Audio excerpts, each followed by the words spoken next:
So I need to give credit for the music. So it's by Scott Buckley.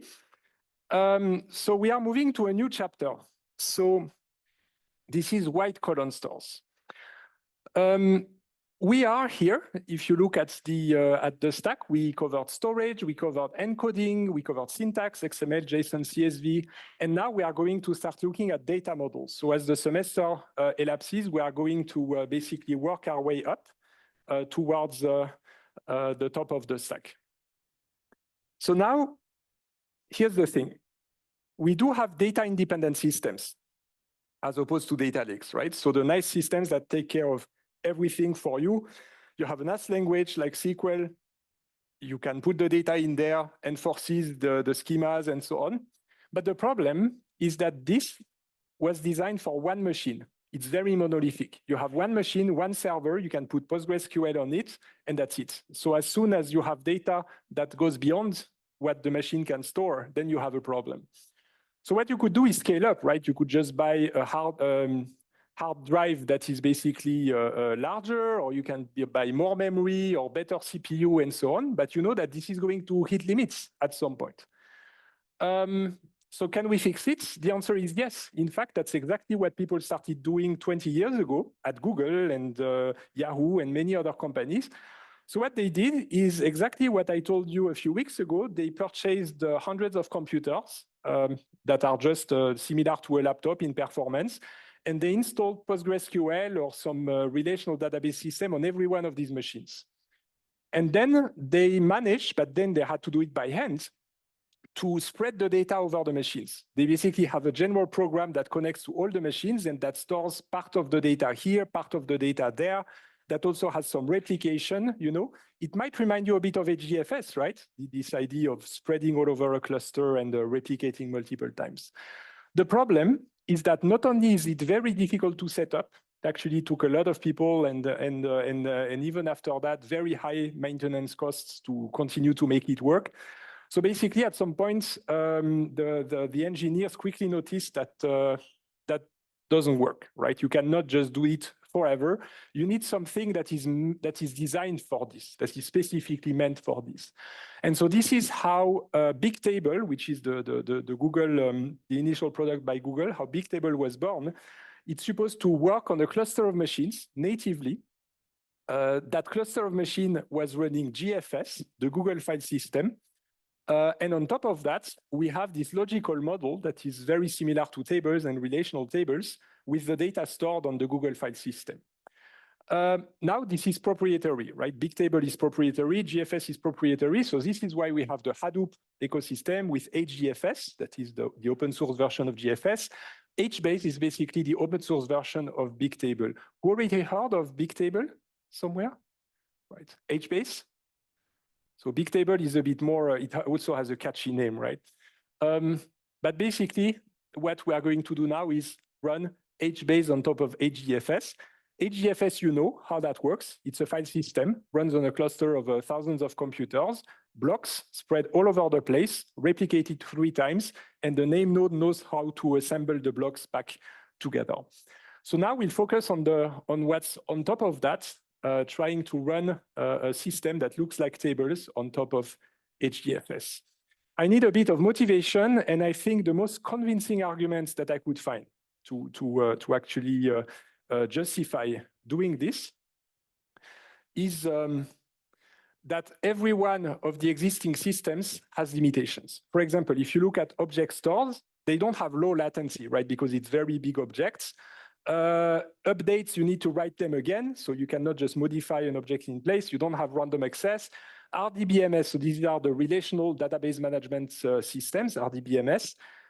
It doesn't have high throughput, right? When you use one of these systems, it's typically used for small reads and small writes, right? Just in milliseconds, you can randomly read and write data. So it has random access. It also doesn't scale beyond that. I mean, people invented other systems that make them scale beyond that, but the original ones did not really scale beyond a single machine. HDFS doesn't have low latency. I told you every time you hit enter after a command, you need to wait for a couple of seconds. That's not acceptable for a low latency use. You cannot update in place. You have to delete the file and rewrite a new one. So this is a limitation. You can append at the end of a file, but you cannot change or modify a file in place. And you don't have random access, also for reading. Well, you could, but it's going to be extremely slow. It's not designed for that. And then we have key value stores. The key value stores, they don't have high throughput because this is meant to be get, put, delete. And they don't support larger values because, as you remember, it's limited to a few hundreds of kilobytes, right? So you see, none of them checks all of the boxes. It would be nice if we could have something that check all the boxes, right? We'll probably guess that basically HBase and Bigtable do. So this is, I think, the most convincing argument for a system like that. We'll have everything. We'll have high throughput. We can do analytics in a few weeks on top of that. Low latency. It's quick to answer. You can update the data in place, supports larger values than just small atomic values, larger collections, random access. So of course, I have to explain to you how that all works, right? How this piece of technology actually achieves all of that. Okay. All right. So now what I'm going to do is the same approach that I took in many of the previous weeks, in particular HDFS. I'm going to follow the data independence approach. It means that I will start with the logical model of HBase. I will not care about the cluster or anything on the machines, just the logical model, tables. And then I'll explain to you the physical implementation of that. Right? This is, I think, the way to go. So let's look at the logical model. So that I told you, it's inspired by Google Bigtable. The idea is that because we want to be high throughput and to query a lot of data, we need to store together what is accessed together. Well, in fact, that's not going to be new to you because that's just saying we want to avoid the joins. We don't want to bring from different places data. We want to already have the data together, stored together when it's accessed together. So it means concretely that remember the very high normal forms that you use in these classical relational database management systems behind the websites. You have to join tables, right? So for example, the table on the left might be a table of products, right? And this might be a table of orders. And these are the product IDs, right? And whenever we want to display on a page like a list of ordered products, we need to join the two tables by bringing together these records with these records, right? The problem is that it's a bit expensive to do. And so if we want something very, very quick, especially for a website, it can actually be useful to denormalize. And remember, denormalize basically means pre-computing the joins, if I simplify a little bit, right? So we denormalize. This thing here still looks like it's in first normal form, but warning, actually, it doesn't need to be. But basically, it's no longer in third normal form or second normal form because now we squeezed everything in the same table, even though it came from different sources. So it means that we are going to have undesirable functional dependencies, undesirable for the purpose of a classical system of the 70s. But for the purpose of querying data and running data analytics, we don't care that we have denormalized and put it all together. On the contrary, denormalizing is going to make it faster to query and analyze. Obviously, it means that you will not use this to run the website, right? That has to be done somewhere else on a cluster. The website is still going to run on these ones. Okay, so now we have basically denormalized the data. So this is the idea, and this is why it's called Bigtable, not only because it's big in terms of the number of rows, but also in terms of the number of columns, right? Because we denormalize. So let's now dive deeper into the model. First, one of the columns, it looks like a table, so that's the first thing you notice, looks like a table. One of the columns is special. It's called the row ID. So unlike PostgreSQL, where you can select your primary key, you create your columns and then you select your primary key, in HBase, you don't really have a choice. You really have to have a special column that is the row ID, and that's what it is, right? It's only one column. And furthermore, the records in there are sorted by row ID. You can think of them as integers or actually whatever you want. In the end, the row ID is actually just made of bits, right? So it's just a sequence of bits and that's it, okay? All right, now, just so you know, HBase has only one column for the primary key, the row ID, Other systems like Cassandra, who heard of Cassandra? Right, it's a competitor of HBase. In Cassandra, you can have multiple columns, right, for the primary key. But here it's just one. Okay, so now you see, okay, that's a key value model, right? I'm not saying it's a key value store, it's a key value model. The row ID is the key, and then the value is the rest of each row, okay? Now, something, so here it looks like a table, but actually what differentiates it from a typical relational table is that the columns are grouped in families. So I use colors here. There's basically the blue, the purple family, the yellow family, and the red family. So we have these grouped in families. Just to give you an intuition, very coarse intuition of that, the families can be seen as coming from the denormalization. It means that when you take these two, the one on the left gives you a family, the one on the right gives you a second family, and when you merge them, you basically have this family may be colored in yellow here and a family colored in red here, right? So basically you can think of the families as what used to be the tables when it used to be in high normal form. And when you denormalize, they're all together in the same table, but you still have these different families in there. All right? Who is with me? Okay. Then you obviously have the column names. All right. So I used the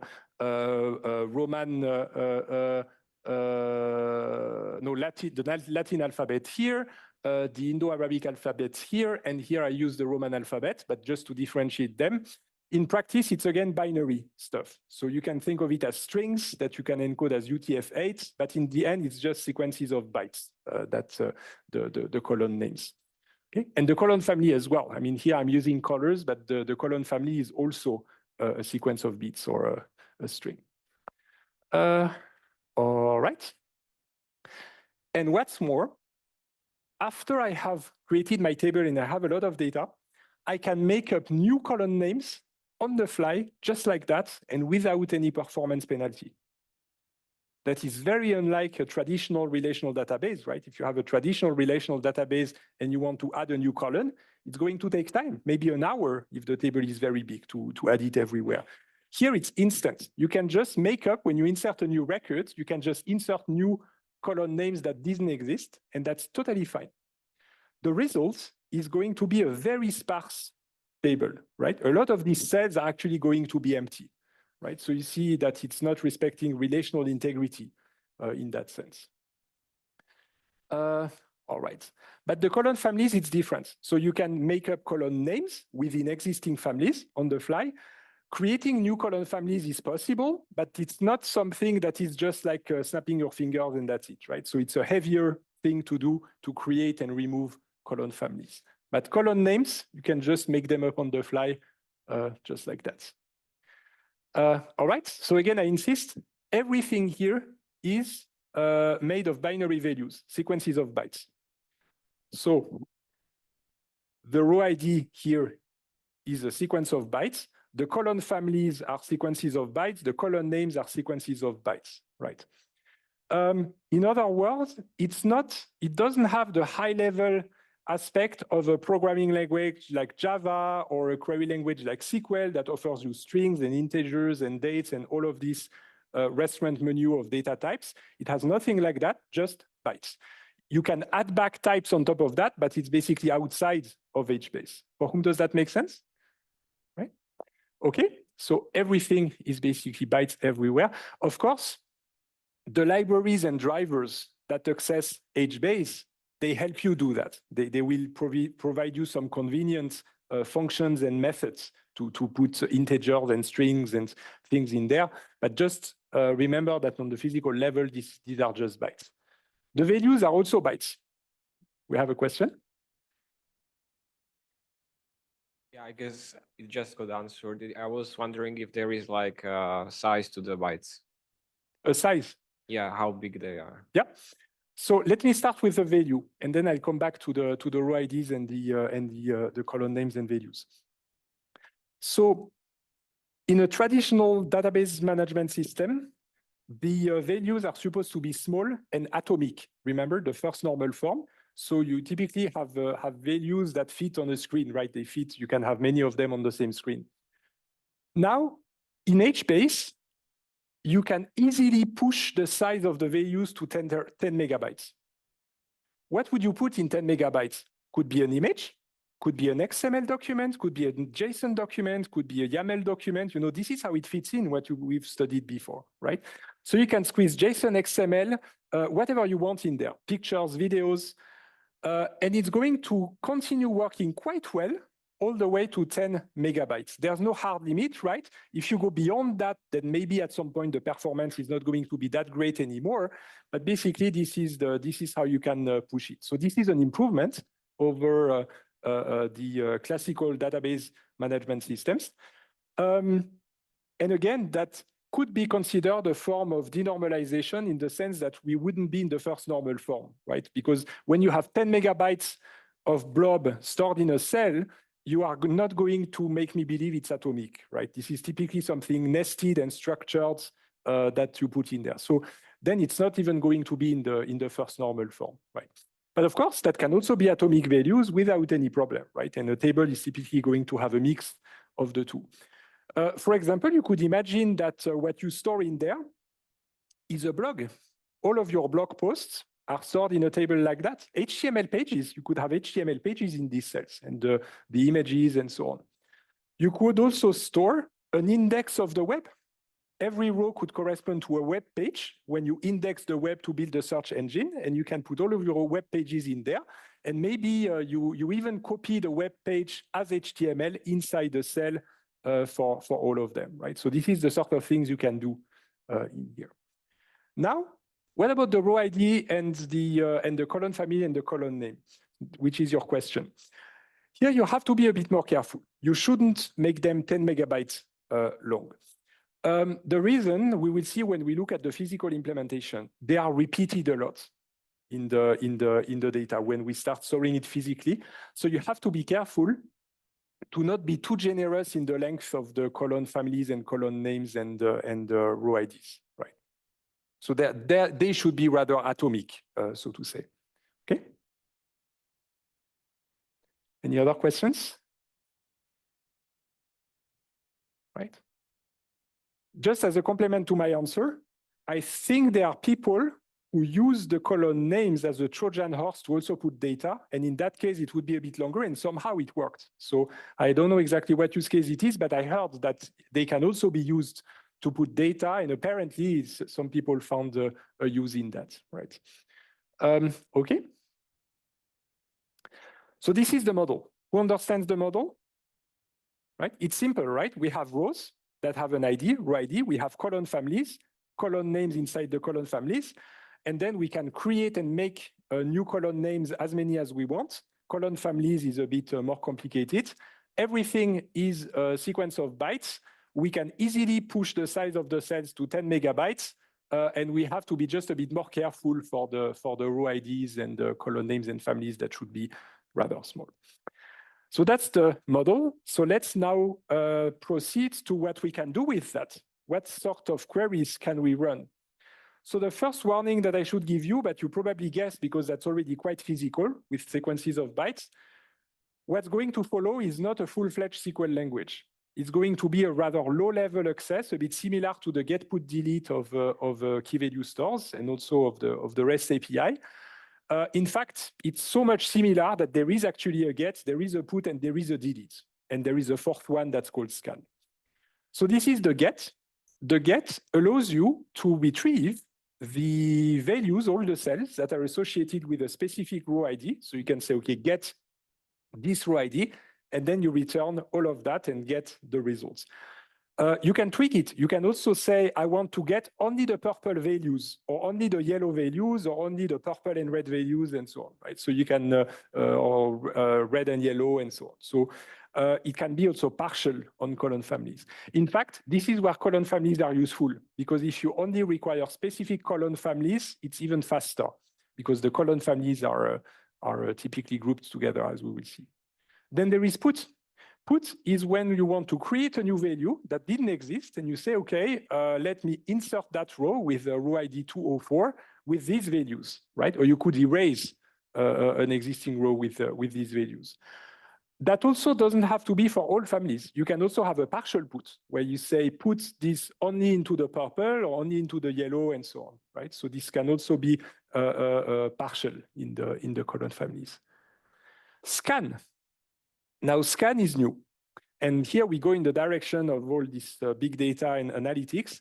A scan means that you are going to go through many different rows, and you can control how many. You can control to do the scan only on a specific family or some families. You can also limit your scan to an interval, saying I want to scan between that row ID and this row ID, right? And then you're going to get some way to iterate over the values and go through them, right? All of that, this get, put, delete, scan, and so on, imagine that you're doing it from a higher level language, like Java or C++ or Python or the shell or whatever, right? But you have an API that allows you to do this get, put, delete, and scan. Who is with me? Okay. All right, and you can also scan, of course, just a specific family and region. Very good. And finally, you can delete, right? If you want to completely delete partially or completely what is in a row, then you can do it as well. I'm just have my eyes on the clock because it's going to be the break. Let me just tell you, I think I can squeeze that before the break. So quickly. The key value model, you already saw it, it's everywhere, right? The key value model, S3 has a key value model, key value stores have a key value model. Here too, the row IDs provide that. In fact, that's universal. JSON objects have a key value model. The attributes in an element have a key value model, like everything that corresponds to a map, basically an associative array. That's terminology that I'm giving you here. Another terminology is column-oriented storage, not to be confused with white column stores. What is meant with column-oriented storage is that physically, when you store the data on the drive, it's stored column by columns. This is unusual. The early database systems had row by row on the disk, record by record. But there is a whole new generation of database systems that store the data column by column, and that can actually be very beneficial when you only access specific columns at the same time. And finally, white column stores is this idea of having the column families, which is kind of an extension of column stores, which leaves us to the break. So there is no presentation today, so you can use the full 15 minutes to relax and figure out questions that you want to ask. See you in 15 minutes.